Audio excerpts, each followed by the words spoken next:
and lower levels, including the already identified 131,739 localities, is laudable. The 2021 census data on housing conditions, household amenities, and access will be useful to the metro, municipal, and district assemblies to assess, monitor, and evaluate the quality of housing, availability of utilities in the dwelling units, to determine housing tenure arrangements, the property rates to be imposed, and the data on sanitation and waste management communities.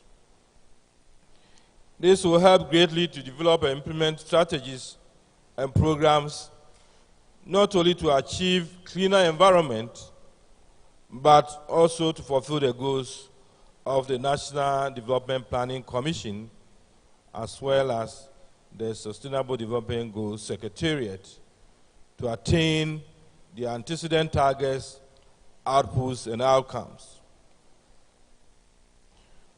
We are happy to be part of this, and we would like to indicate that the ministry ensured the allocation of storage facilities in all the 272 statistical districts in the country during the census training and enumeration activities. The ministry supported the GSS to conduct a successful census through the regional and district census implementation committees and assisted in resolving boundary disputes in certain parts of the country, which helped in no small way to achieve a total count of persons in every part of the country. If we look at the program, the government statistician,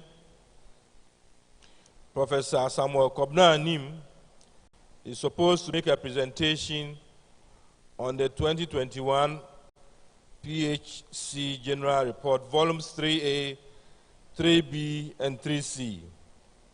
We are required to launch the General Report, volumes 3A, 3B, and 3C. And of course, there will be a segment for questions and answers. I will say that I accept to be the chairman for this occasion and to commend all of you for coming for this very important program and wish that we have a very successful launch and release of the reports mentioned above. Thank you so much, and God bless you. Thank you very much. Thank you very much, Honorable. I would like to acknowledge the presence of some dignitaries amongst us. We have in our midst the Board Chair of Statistical Service, Dr. Grace Bediako. Kindly give us a wave. We also have in our midst the former government statistician, Dr. Philomena Nyaku. Kindly give us a wave.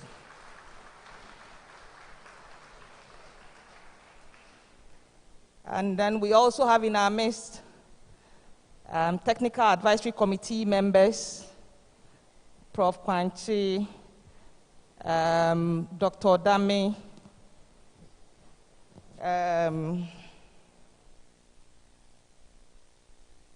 Dr. Letitia Pia.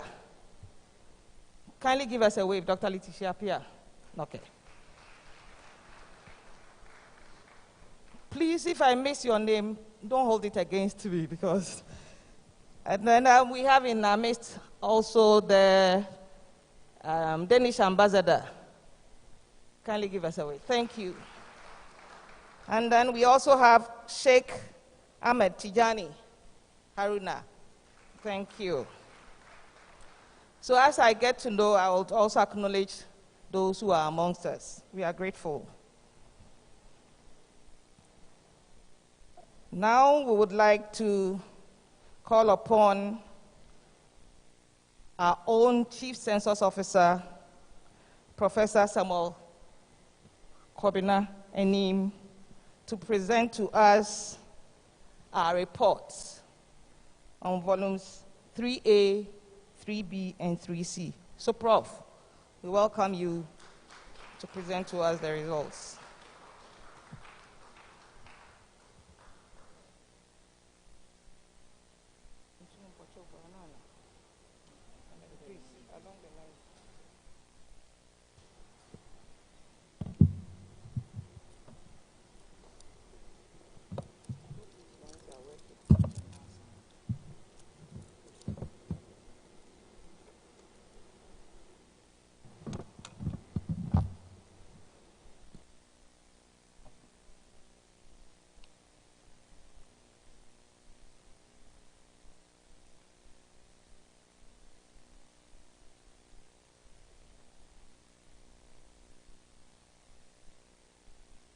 Good afternoon, ladies and gentlemen.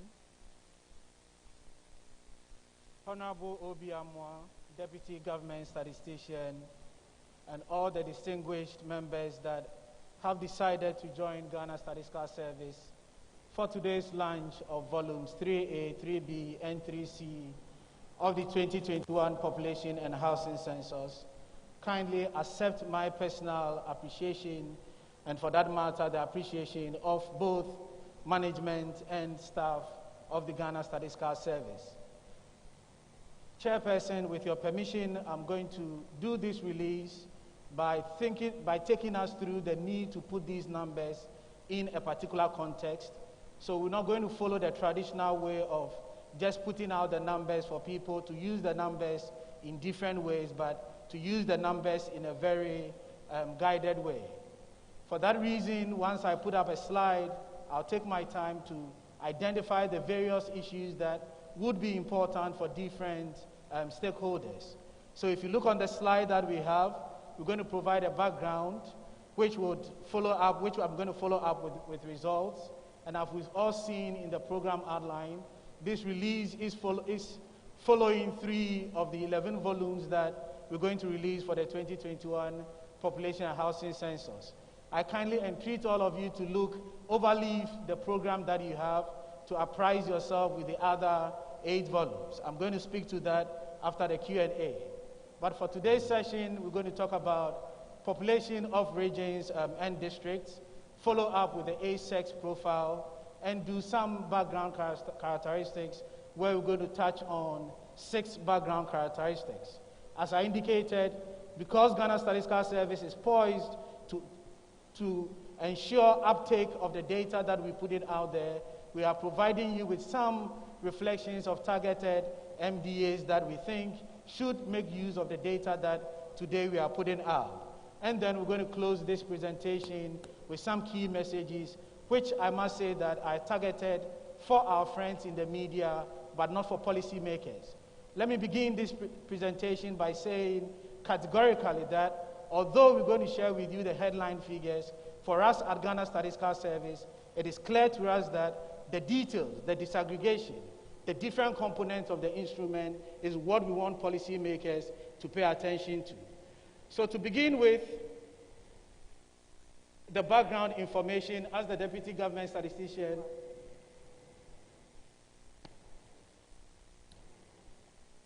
thank you for the prompt.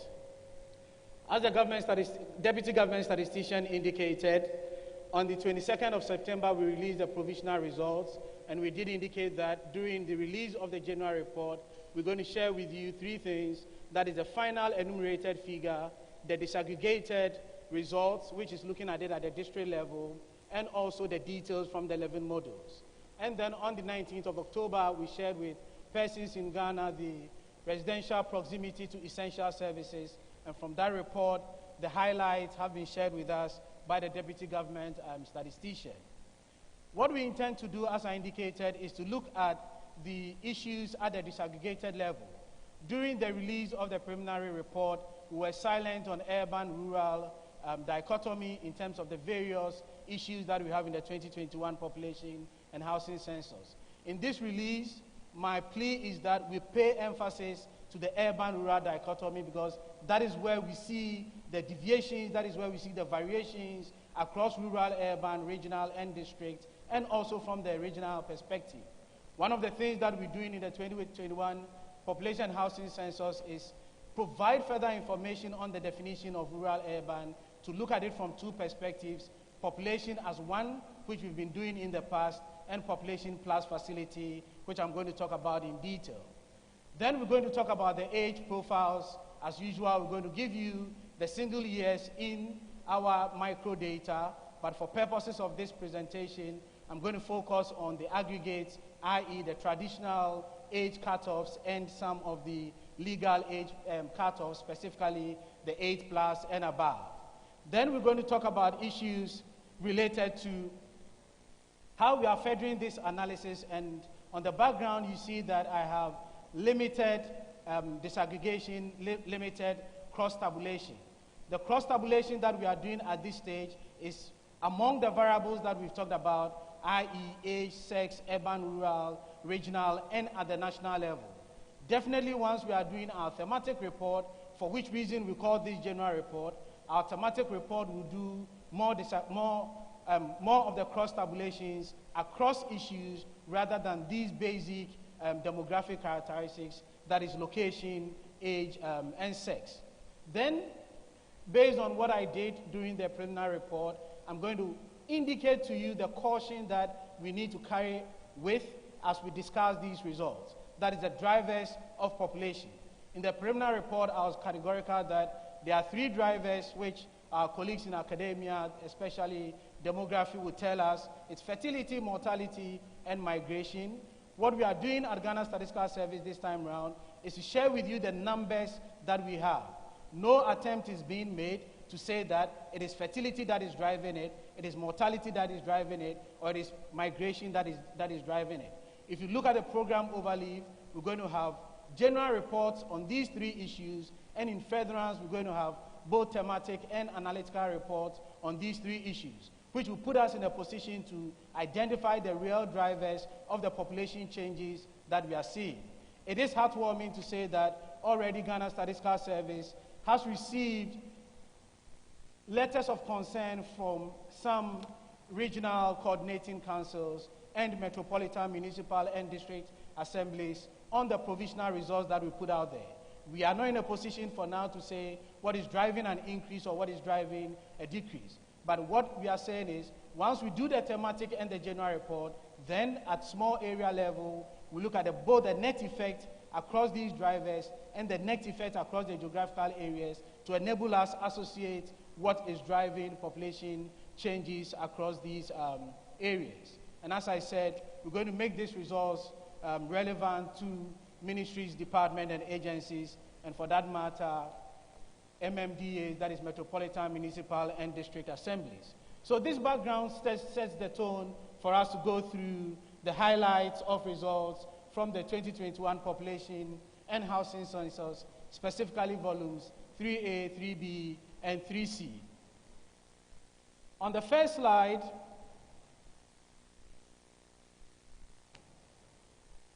this is a slide that we've seen during the provisional results. So 3 take-home messages from this slide are as follows. The final enumerated figure for the 2021 Population and Housing Census stands at 30,832,019 persons.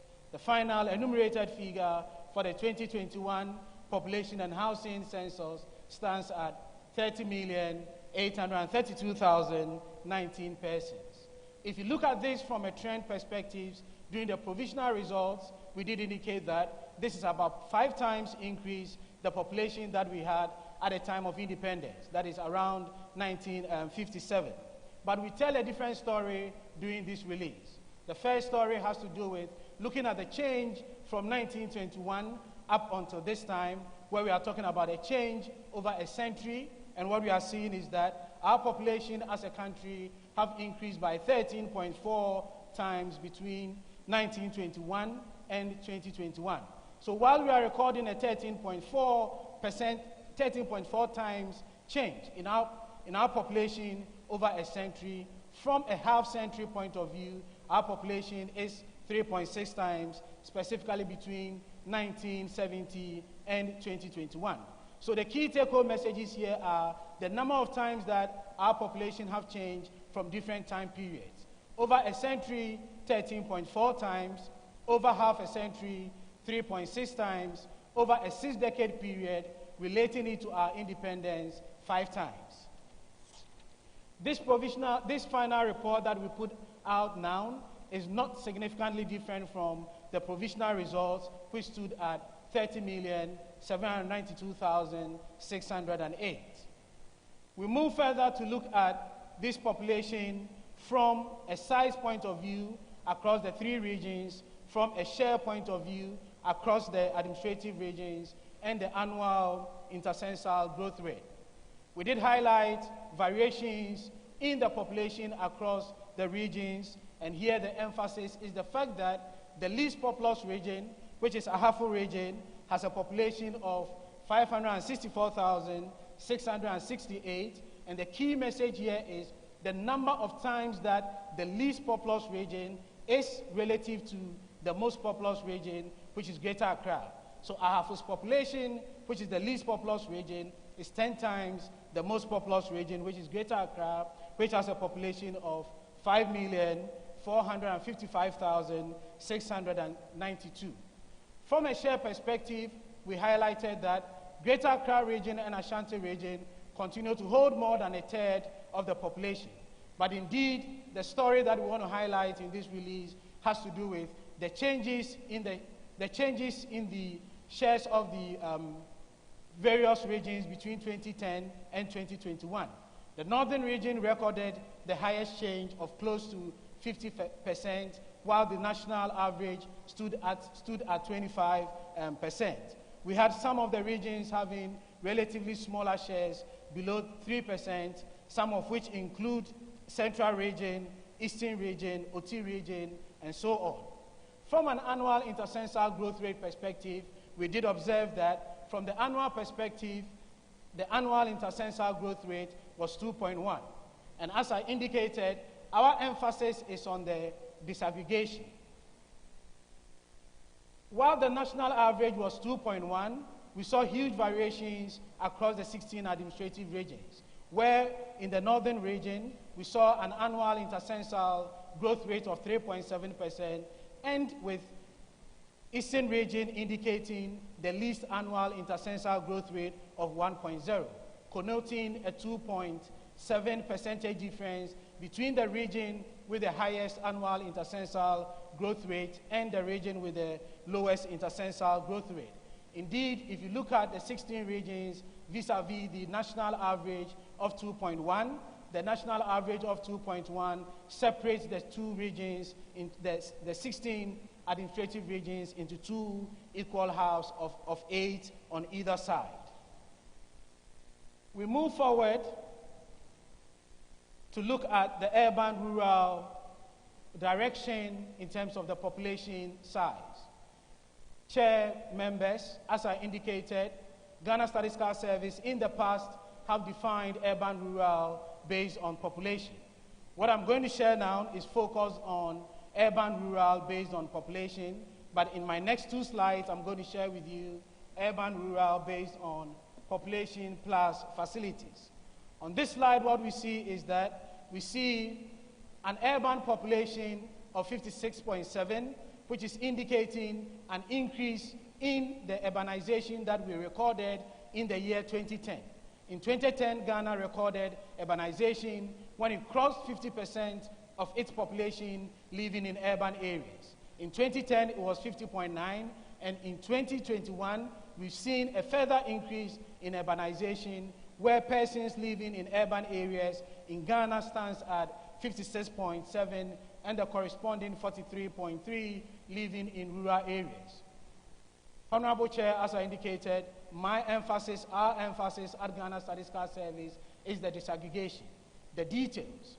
What we see is, while the national picture is pointing at 56.7 for urban persons living in urban areas, we are recording a huge variation between 91.7 in Greater Accra and 25.4 in Upper West, suggesting a variation of about 70% between Greater Accra that has a lot of people, a lot of the population living in urban areas relative to Upper West region that has 25.4.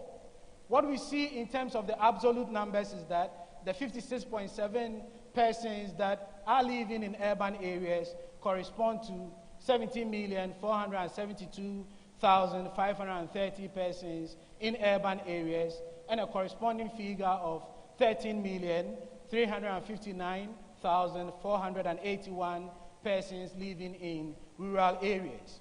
Indeed, this percentage increase of close to 5 million that we see in urban areas is largely as a result of what is happening in Greater Accra and Ashanti region that is absorbing about 50% of the change in urban persons living in urban areas between 2010 and 2021.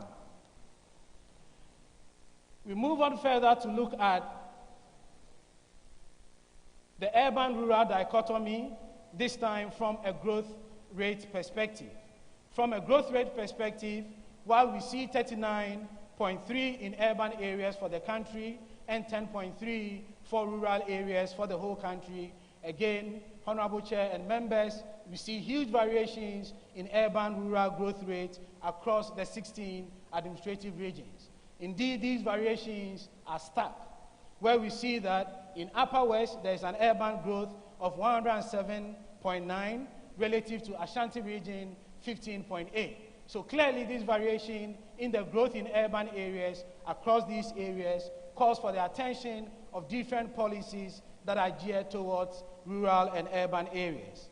11 regions had higher growth rates in urban and rural areas relative to the national growth that we saw. Honorable Chair, all regions show growth rates with the exception of Western region in both rural and urban areas. We do record changes across all the regions with the exception of Ahafo and Eastern region, where we do record a decline in rural areas. As we continue to engage with the data, as I indicated earlier on, we did provide a new perspective to our urban-rural categorization.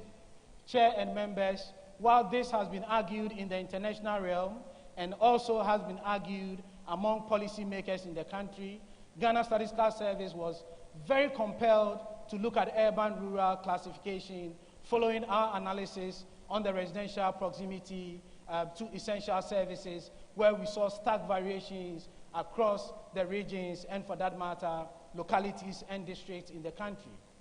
Honorable Chair, in addition to the 5,000 cutoff, what we've done is we've added essential services to the definition of urban-rural, specifically 3 essential services where we look at the location of JHS within a locality, whether we have a health facility in the locality, and here we look at clinics and higher order health facilities. And the third category is where we look at it from the household perspective, from 2 perspectives, i.e. electricity and water. It is our considered view that this further categorization of urban and rural areas would give us a completely different perspective, both at the regional level and at the district level. At the regional level, it was evident that once you put together the population based on 5,000, the urban-rural classification based on 5,000 classification and urban-rural classification based on 5,000 plus essential services, you see some regions drifting away from the urban classification to the rural classification. Indeed, from the 2021 Population and Housing Census, we did identify Western, Northern, and Bunu East as regions that, with a 5,000 cutoff, they moved away from their urban classification, i.e., in terms of more people living in urban areas in the region. And once you add facilities to the definition, they drift away from urban-rural classification to rural classification. This is particularly important to us, not just because they're moving away from urban areas to rural areas, but it tells us a different story, as in even for those who were classified as rural, we see a further drift away. Typical examples are Savannah region and Northeast region. So based on the 5,000 classifications, they were classified as having a lot more of the population living in rural areas. But once you add on the facilities, it doesn't change their classification, but you tend to see a lot more of the population living in further living in rural areas. What we further see, which confirms some of the results that we got in the residential, is for some of the regions, you do not see any much difference irrespective of the use of population and population plus facilities. These regions are Western North, Upper East, and Upper West. These are three regions that do not show any changes irrespective of the definition that we use. This observation is pointing to the fact that these regions have scattered localities where both from a population point of view and from a facility point of view, they are deprived. We are hoping that this new classification of urban-rural based on both population and population plus facilities will be useful for all of us.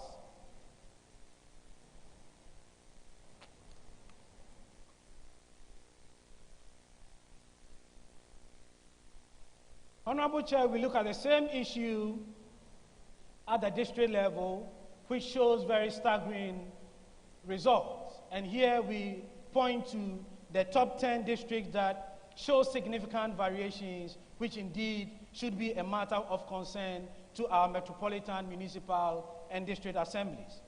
Honorable Chair and distinguished members, you observe that Pru East, which came up prominently during our residential proximity to essential services report, is also showing up here, where you have about 63% urban. When you do the urban classification, specifically what we see on the right-hand side of the graph, and once you do the population plus facilities, the entire 63% that you recorded falls back into the rural areas.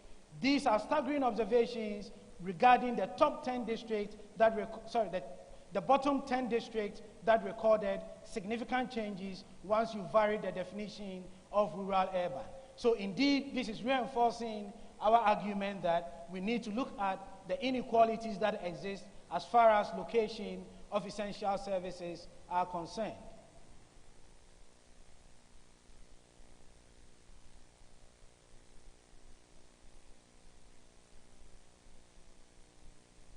I move on to variations in population at the district level, broadly, not necessarily from an urban-rural perspective. And here we share with you the top 5 districts with the highest population and the bottom 5 districts with the least population. And 3 things that we observe here are as follows.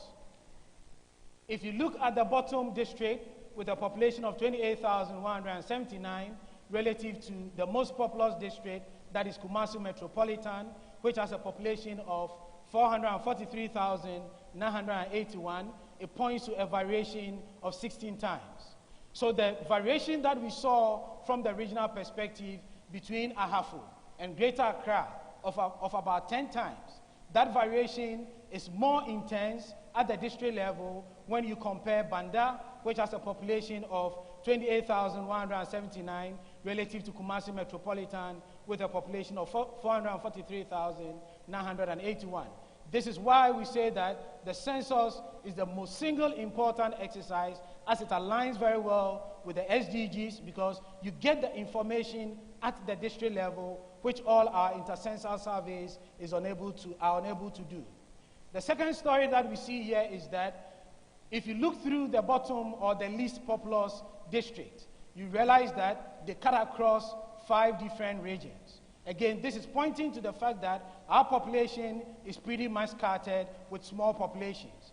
But if you look at the most populous districts from a regional perspective, you see that it cuts across only 3 regions for the 5 districts, specifically Ashanti, Greater Accra, and Northern Region. So clearly you see that there is some variations in terms of the concentrations among where a lot of people are and the sparsity that we see in areas where the population is dispersed. We go on to look at the population density, which during the provisional results, we did indicate that as a country, we've moved from 103 persons for every square kilometer to 129 persons for every square kilometer. So this was the headline story during the provisional results. And during this preliminary report, our emphasis again is on the disaggregation in terms of what we are seeing across the various regions and the changes that have happened over time. Yes, Greater Accra had the highest number of persons, specifically 1,681 persons for every square kilometer, relative to Savannah that had 19 persons for every square kilometer. Honorable Chair and members, our emphasis is on the change that has occurred over time.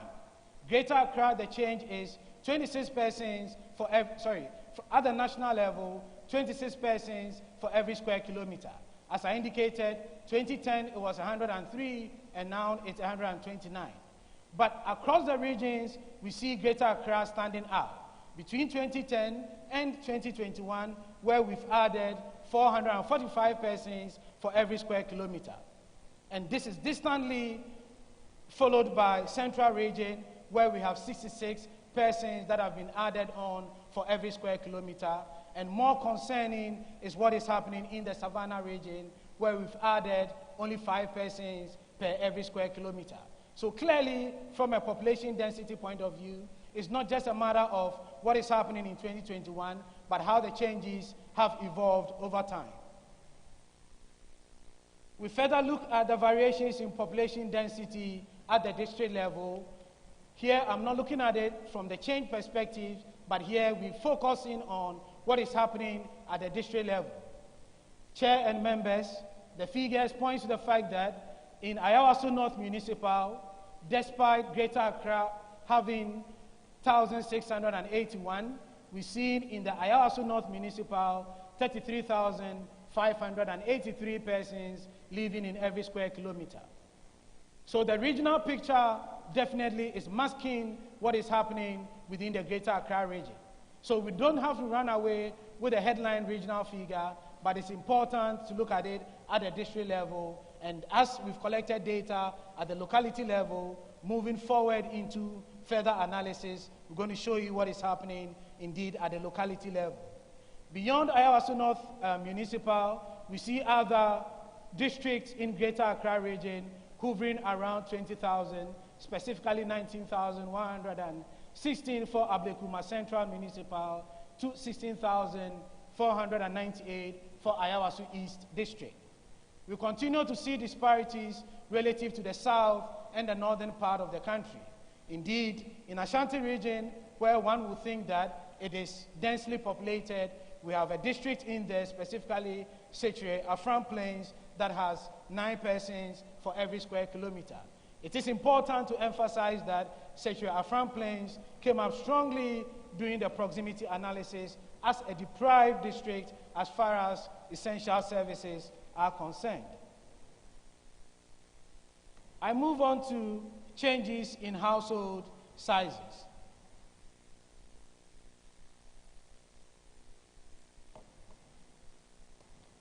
During the provisional results, we did indicate that the average household size for the 2021 population and housing census is 3.6, having increased to 5.1, that is the highest during the 2000 census. It dipped to 3.6 for the 2021 population and housing census. Again, our focus is on changes that have occurred over time and across rural and urban areas. Indeed, the changes that we see here, which is in excess of 2 or more persons at the regional level, is not consistent with what we see at the national level, which is about 0.8 change in the average household size. So while the national level is showing less than 1%, or for that matter, 1 person average household size between 2010 and 2021, we do record at the regional level that some regions have a change of more than 2 persons. And these regions include Northern Savannah and Northeast region, where we are seeing significant drops in the average household sizes, specifically from 8.0 in 2010 to 5.2 in 2021 for the Northern region, and between 8.0 and 6.0 for the Northeast region. From the urban and the rural perspective, we see variations again in household sizes, where from the urban areas, we see an average household size of 3.3, and rural areas, we see an average household size of 4.0. Again, this is consistent with what one would expect between urban and rural areas. But Chair and members, it is important to look at the variations across the regions. That is when you see Northeast recording 5.4 and 6.3 respectively for urban and rural areas. We go further to look at the average household size from a district perspective. Again, stark variations are observed across the top 10 districts with the highest average household sizes, and the bottom 5 districts with the lowest household sizes. We're recording a difference of 6.8 and 2.5 at the district level. This difference of 4.3 clearly calls for concern from different perspectives, i.e. wealth perspective, settlement perspective, housing provision perspective, because if you are dealing with an environment with an average household size of 6.8, targeting should be different when you are dealing with an environment with an average size of 2.5, indicating a difference of 4.3. Following these observations from the Volume 3A of the 2021 Population and Housing Census, we are of the view that the following ministries, that is the Ministry of Local Government, Decentralization and Rural Development, indeed of which reason the Deputy Minister has joined us, should take cue on the different policy interventions that are needed. In the interest of time, I'm not going to go through all these 11, but as I indicated, this will run to the Ministry of Roads and Highways, because indeed the issues of density, the issues of access to services, the issues of variations in household sizes all do have implications on settlements, which I think the results from the 2021 Population and Housing Census lend itself to extensive policy use. Honorable Chair, at this time, I would want to move on to the second volume, which is Volume 3B of the 2021 Population and Housing Census.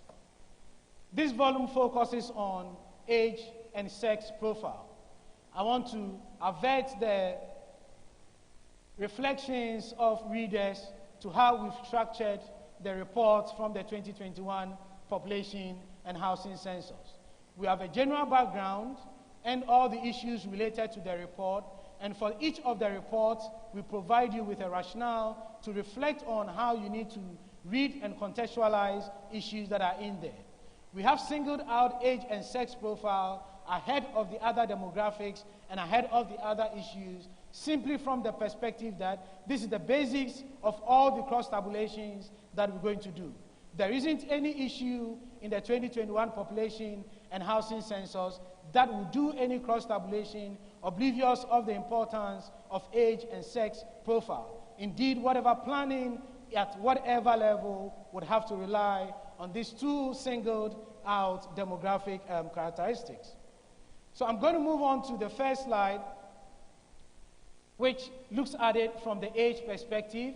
So the flow of my submission is to look at it from the age perspective, the sex perspective, and thirdly, from the age and sex perspective.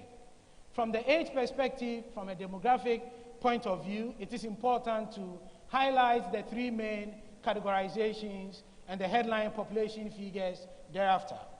The first categorization is our children 0 to 14 years, which constitute 35.3% of the 2021 Population and Housing Census, and the corresponding figure for this 35.3% is 10,890,453 persons.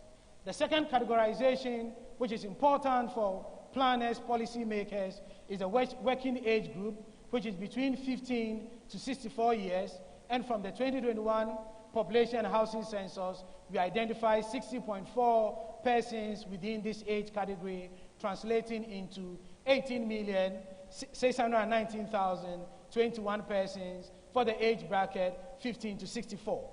And the third age bracket is the elderly, 65 plus, and please, for purposes of future further discussions and reporting by our friends in the media, when we say 65 plus, it's 65 inclusive, it means 65 and older. And with this population from the 2021 Population and Housing Census, it is 1,322,545. So the various distribution across these three age categories are 60.4 for the age bracket 15 to 64, 35.3 for the children bracket 0 to 14, and 4.3 for the elderly bracket. Indeed, our desire to further understand the Ghana population, we compare this with what is happening broadly in Africa and other areas, and the major finding the major observation was that while consistently from the children and the elderly perspective in the continent we find some patterns, we see that for Ghana we see some bulging within the age bracket 15 to 35, which I'm going to throw more light on when I look at both the age-sex categorization from both an urban and a rural perspective. On this slide, we see that 6 out of 10 regions go beyond the 64 age bracket, 60.4 age bracket for the 15 to 64 age bracket. Specifically, these regions are Greater Accra that has 66.5%, which is above the 60.4 for the working age bracket, 2 Eastern region that records 60.8 for the working age bracket 15 to 64. So these are the 6 regions that record higher working age group above the national average of 60.4. We are very much interested in this categorization, Chair, because beyond just telling us the categorization, it gives us a sense of the age dependency. The age dependency, which is simply looking at the working group that is feeding or that is expected to feed the children 0 to 14 and the elderly 65 plus, we found out that we have 66 for every 100 persons that would have to feed this age dependent. So once you take every 100 persons within your working age bracket 15 to 64, you have 66 people that these 100 people would have to cater for. This indeed is something that we need to be particularly concerned with, because as I'm going to show you in my next slide, we are seeing a change in our population age structure, which should give concerns to how we're going to feed our elderly once the population increases. As I indicated, the 65 plus was 4.3%, and we did find that 6 regions, again, had figures higher than the national average, ranging from Volta region, 6.8%, to Bono region, 4.5%. Chair and distinguished members, the next thing that I think is important for us, for different reasons, is the population 18 plus. The population 18 plus from the 2021 population and housing census constitutes 58.2% of the overall population. For emphasis, the population 18 plus, that is 18 and older, constitutes 58.2% of the overall population. Again, just as we've observed, we've identified that about 6 out of every 10 people are 18 years and older. And from this perspective again, we did identify 6 regions that have a higher percentage or proportion of their population being in excess of 58.2. Specifically with Greater Accra having 64.6, which is higher than the 58.2, down to Ashanti region, which is 58.6, again higher than the national figure of 58.2. Indeed, we did record some regions, that is 10 regions that recorded 18 plus population that are lower than the national average of 58.2, with the least being Northeast region, 48.9. Again, in our report, we will treat readers with the district level population figures for the 18 plus. We move on to the sex composition. Again, in the release of the preliminary report, it was indicated that the sex composition pointed to female outnumbering males, with the female population standing at 50.7, which corresponds to 50,631,579, with a male population of 49.3 corresponding to 15,200,440 persons. Our focus, as I indicated, is what is happening at the urban rural areas. Again, we see the observations from a sex composition from an urban-rural perspective and a rural perspective moving in different dimensions. While the urban dimension is consistent with the national figure of female outnumbering males, we see a different story, although the difference is marginal. From the urban perspective, females outnumber by 5%, and from a rural perspective, we see males outnumbering females by 0.3%.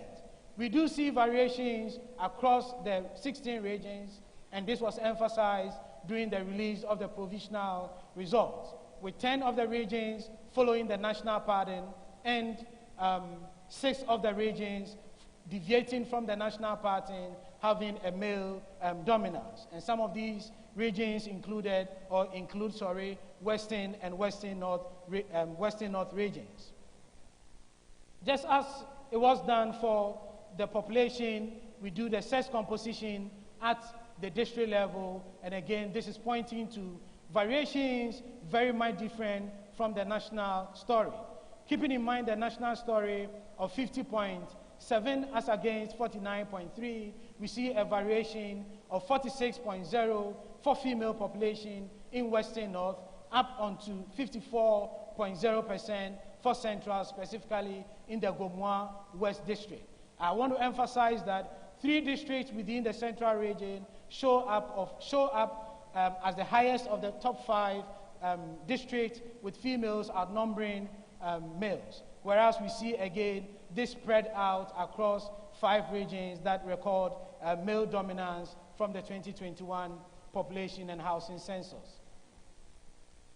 Chair, I move on to where we compare the age and sex, which my colleagues demographers would want to work with the pyramid, and indeed the interesting stories that we get from the pyramid. Quite a number of revelations have come up from the 2021 population and housing census, looking at the age-sex ratio from a pyramid perspective. We do see that indeed our population pyramid sits well with what a pyramid looks like, where we see it having a big base, where we see our 0 to 4, 5 to 9, and so on in that category. Keeping in mind that the 0 to 14 constitute 35.3% of the population. Again, if you look at what is happening on the left-hand side with the lower age categories relative to the right-hand side for male females, we see that males outnumber with the ages 0 to 14, where we see females outnumbering from 15 years onwards. And this is consistent with what any demographer would expect and what is consistent in the international realm. The other observation which we think is important is what we are terming as our population age structure transitioning from a children population to a youth population. Indeed, from the 2000 population census, our 0 to 14 was 41.3%. And as I've indicated and I've shared with you, from the 2021 population and housing census, the children population is 35.3. So this is clearly pointing to a shrinkage in the children population by 6.0 percentage point. The reverse is what we see within the age bracket 15 to 35, where we see 35.6 from the 2000 population and housing census, increasing to more than 38% from the 2021 population and housing census. So these 2 age brackets are moving in different directions, where we are seeing a declining for the bracket 0 to 14 and an increase for the bracket 15 to 35. So this is the transition that we are emphasizing, that any investment that we need to do at this stage with the demographic dividend, this is the time. And we are happy the 2021 population and housing census made inputs into the annual budget that was read yesterday, which gives emphasis on some of the interventions that will be put in place as far as the youth is concerned. We are hoping that this will be sustained, this will be guided to ensure that we indeed take advantage of it. On this slide, it tends to show a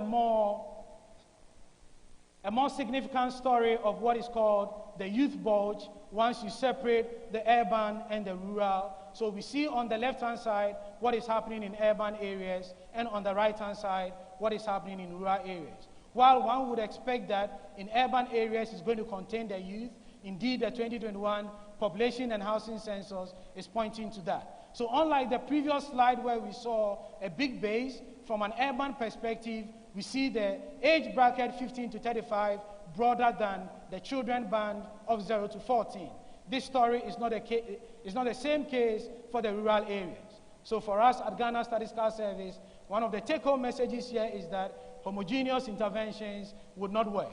The disaggregations is what we need to put emphasis on.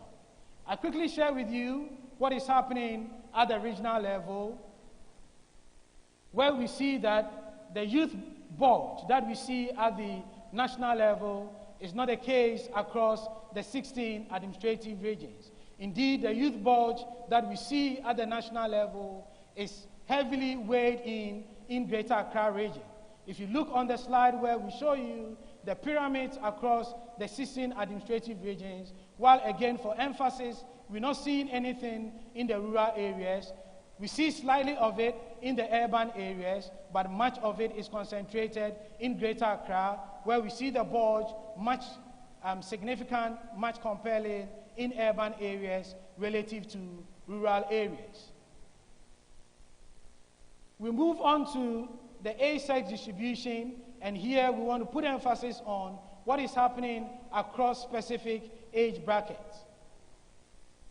And here we are putting emphasis on specifically what is happening within the Western North, the Ahafo, and the Western region. Keeping in mind that female at the national level outnumber males. Across the different age brackets, the story is different. While at the lower age brackets, less than 20 years, in 15 of the regions, we see the male dominance there. The story is different for Greater Accra. So it's only Greater Accra that tells an exceptional story for the age bracket 0 to 20. And based on the expectation, 0 to 20, we see male dominance. Otherwise, we see female dominance. But indeed, at the regional level, some variations are happening in Western North, Ahafo, and Western region. These are what is happening within the age brackets 30 to 64 years, which is predominantly the working age bracket, which I said span between 15 and 64 years. Some of the early thoughts that would allow our thematic and analytical reports to tell us is whether it is labor migration or any other form of migration that is contributing to what we are seeing in these three regions, that is Western North, Ahafo, and Western region. Chair and members, on account of these revealing age, sex, and findings from the 2021 Population and Housing Census, I turn to the target ministries, departments, and agencies that we think should make use of these results. These are the Ministry of Women, Gender, and Social Protection. And again, on this count, we've identified 11 of the target MDAs, ministries, and departments, running through the Ministry of Youth and Sports, the National Pension Regulatory Agency, through to the National Peace Council. On account of this, Chair and members, I would want to move on to the third component of our presentation, which is on background characteristics. The 2021 Population and Housing Census, in addition to age and sex, identified quite a number of background characteristics, and for purposes of our general report and for this release, we focus on 6 of the background characteristics. Among these background characteristics are marital status, health insurance coverage, issues around place of birth, issues around religious affiliation, and ethnicity. We'll start with the conversation on nationality. From the 2021 Population and Housing Census, out of the 30,832,019 persons that were duly counted in the 2021 Population and Housing Census, we identified 291,341 persons as being non-Ghanaians, specifically 1% of the population. These 291,341 non-Ghanaians were predominantly persons from ECOWAS countries, and this constituted 270,838 of the population, which is 92% of the 294,341.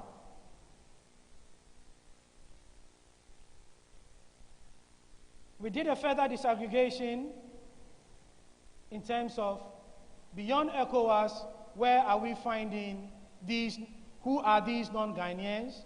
And of particular interest to us is the observation that the population of the Americans and the Europeans is 50% of the Asians. So while we're 11,313 for the Asian population that we have, we respectively recorded 2,788 and 3,102 for the Americans and the Europeans, indicating that the Asian population is twice that of the sum of Americans and Europeans. Looking at it from the regional level, 6 in the 10 of the 10 non-Ghanaians are living in urban areas. Again, this is expected because these non-Ghanaians in the country come for various specific reasons, one of which could be economic. So it didn't come as a surprise to see that 6 out of the 10 non-Ghanaians live in urban areas. And more importantly was the observation that most of them settle in Greater Accra, with the Nigerians having the lead, which is about 26% in that order, through Togo and Sierra Leone. Again, from the urban perspective, as I indicated, we did find the dominance of the Nigerians living in urban areas, while in contrast for nationals such as Liberia, Sierra Leone, we see them more in the rural areas. The next background characteristic is marital status. Again, we look at this from the male-female perspective and the rural-urban perspective. And our emphasis here would be on those who are never married, married, and the other forms of categorization, i.e. informal to widow status. We did observe that while we have 4.5 million males non-married, we have 3.4 females of their counterparts. And again, from the married perspective, while we had 3.9 males who are married, their counterpart females were 4.4. From a rural-urban perspective, we did find that most of the married people and most of the never married people indeed are resident in urban rural areas. We did further analysis to see what is happening from a rural-urban perspective and a male perspective in terms of the registered marriages. And I must put on record that this is the first time that our instrument looked at when you say you are married, whether that marriage is duly registered with the appropriate authorities, i.e.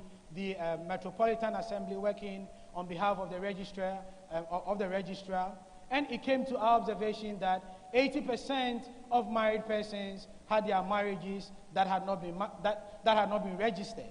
And this varied across the 16 administrative regions.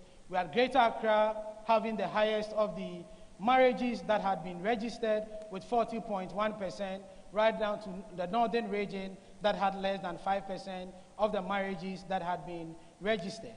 Again, this varied across urban, rural areas, and also across urban and male-female. As a matter of emphasis, the marriages that had been registered in rural areas were 3 times that of the urban areas, specifically with rural areas recording 9.3 and urban areas recording 27.3. We see again analysis from the urban-rural perspective, and in terms of the widowed, the divorced, and the separated.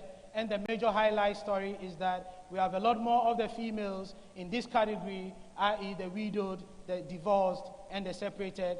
And indeed, this finding will lend itself to quite some interesting discussions moving forward. The next background characteristic, that is the third background characteristic, is the place of birth.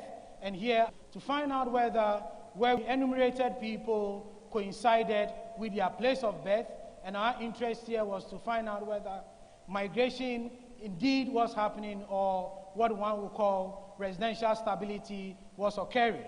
What we did find out is that 7 out of every 10 persons were enumerated in their place of birth, which points to the fact that we see minimal movement in quite a number of our localities, as 7 out of every 10 persons remained in their place of birth at the time of enumeration.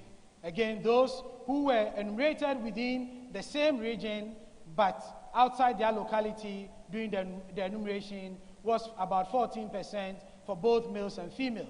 So if you put together those who have remained in their region of birth at the time of the enumeration, we are talking about more than 4 out of every 5 persons. That is specifically 84.9% for males and 85% for females. We turn to ethnicity and religious affiliation. From the 2021 population and housing census, we did find out that we have Akan, Mole Dagbani, and Ewe containing more than 3/4 of the population. We had Akan 45.7, Mole Dagbani 18.2, and Ewe 12.8. So once you take these 3 ethnic groups into consideration, you're talking about more than 7 out of every 10 persons within the country. From a religious affiliation point of view, in urban, rural areas, we did find out that Christians and Muslims are dominant within our urban communities, while the reverse is the case for the other religious affiliations, where we see their dominance in rural areas, specifically other religion, no religion, and traditional having dominance in, other religion and non-religion having dominance in rural areas. We now turn to health insurance coverage, and here health